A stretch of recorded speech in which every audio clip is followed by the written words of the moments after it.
This is the March 18th interview with Ruth Hawley. She's the granddaughter of William Allhand Lynch. She's talking about her memories of her uncles.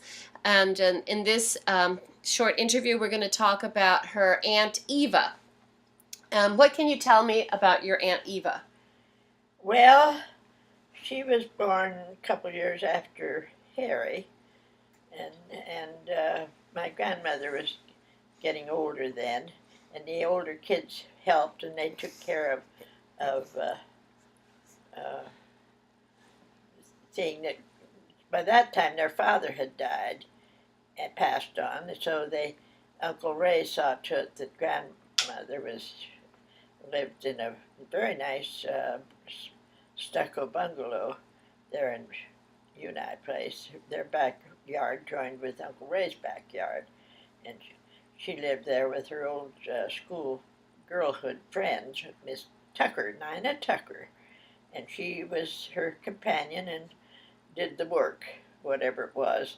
But Uncle Ray had his finger in the pie watching over those two old ladies, and they were very well taken So we're care talking of. about Aunt Eva, your Aunt I'm Eva. talking about Grandma. Okay. Well, Eva was the youngest of the girls in the family, and she was born after Harry. And I remember Aunt Carrie laughing, or not really, but she mentioned the fact that Grandma had a very heavy hand with all the older ones about uh, really child abuse. My father got his ruined him for anything with his father and mother, their beatings. But she started smacking Eva when she was little. And Aunt Carrie, I remember she said, Nettie, that was her name for her stepmother, was Nettie. Only her name was Arvilla, but they was her nickname. She said, "You know what you're doing, don't you? You're going to have another Mabel, just as sure as anything. If you go to beating this child and using the your methods, you know what happened to Mabel, because it just all but ruined her of being unmercifully beaten."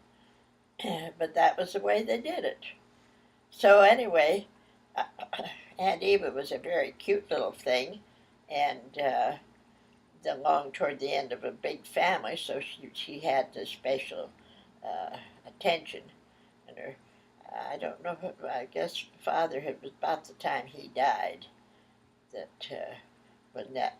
Well, he wouldn't have died because there's a younger brother after Eva. Yeah, well, yeah, he was still alive. That's right, because uh, I know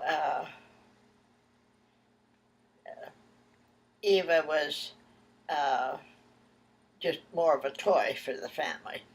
And she lived with her mother, Nettie, there in that stucco bungalow. And that's where she went off to college.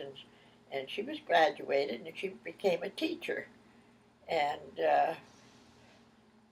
she fell in love with one of the friends of the brothers that was I believe he was in med school too. I can't remember his name offhand. And she had a girlfriend that she had this girlfriend stole her sweetheart out from under her. Oh.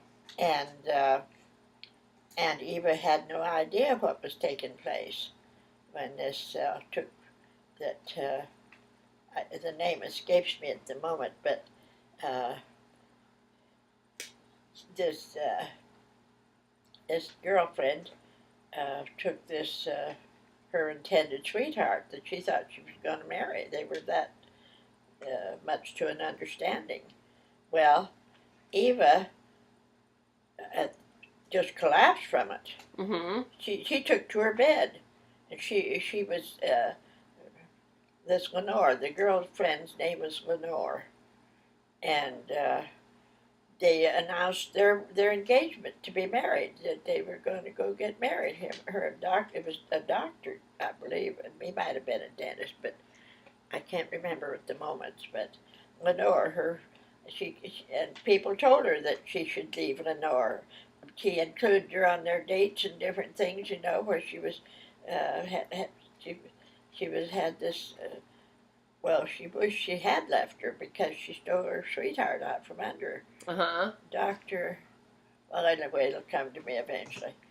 And so there was a brother of a friend of the family. It was Dean Payne, Uh-huh. family by the name of Payne. And Dean was one of their good friends. Well, the older brother was Max Payne. Uh-huh. And he was just a different horse of a different color. He left home. His father kicked him out, I think, when he was 12, some ungodly age, and he went off in the streets of New York as a street urchin, and his father booted him out. He was big for his age. Whose father booted him? That would be Max's father. Uh-huh. That would be Dean. Okay, Payne. but anyway, they were very close. And that was the person that Eva married? He had his eye on Aunt Eva. He wanted her, and so she knew she could have Max, because he was just a headache to her because she didn't want him at all, and her heart was this doctor that had his practice there in the area there in Lincoln. So anyway, she up and she married Max before they got married, and then she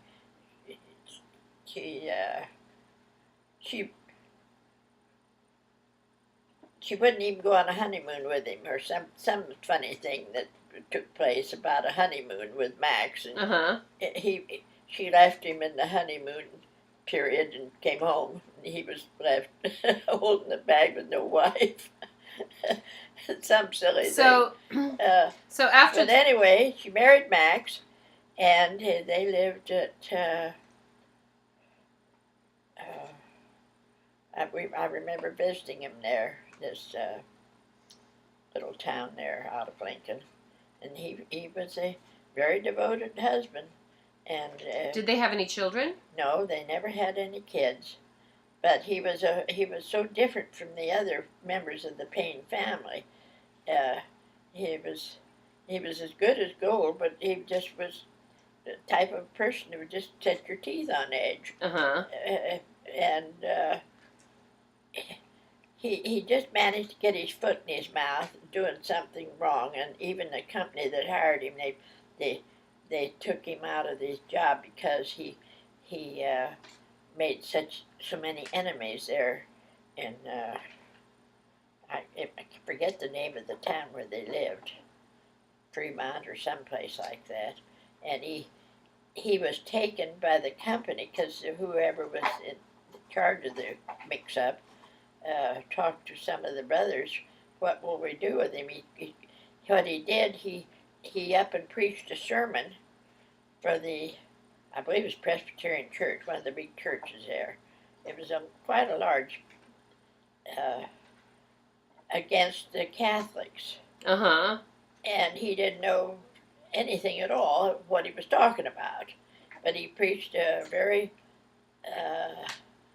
ugly sermon about the Catholics, and so they transferred him back to Lincoln, and then put him in the farthest most section of the company that he was working for. He'd worked for him for years, and there was enough fine family influence that he didn't get, because he kept his job because of the influence of the Lynch family and Aunt Eva and so forth. Well, anyway, I want to know more about Aunt Eva. What kind of memory do you have of her? Well, she was a bit strange.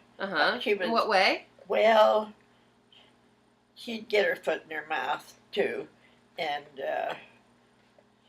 she was very partial to, like, my cousin Marion was 2 years younger than me.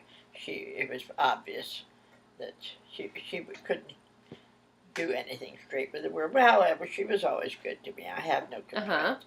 I shouldn't have even mentioned that. But Uncle Ray was the king of the family by that time. But And everything. And Howard and Marion, well, they were could do no wrong with the eyes of the family. Okay, well, Russell and I we were just. yeah, okay. And how old was Aunt Eva when she died? Do you remember when she passed away?